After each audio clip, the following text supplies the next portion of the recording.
5 gejala umum kanker paru-paru.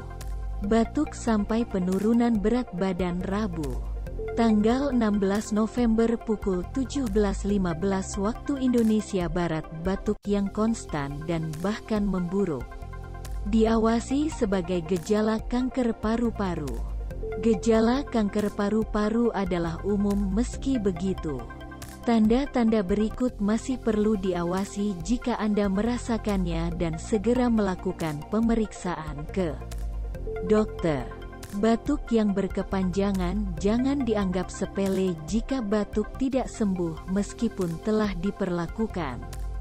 Hubungi dokter Anda saat batuk sering terjadi dalam waktu singkat, kondisinya semakin buruk, atau menghasilkan lebih banyak dahak. Periksa berita dan artikel lainnya di Google News konten yang dipromosikan.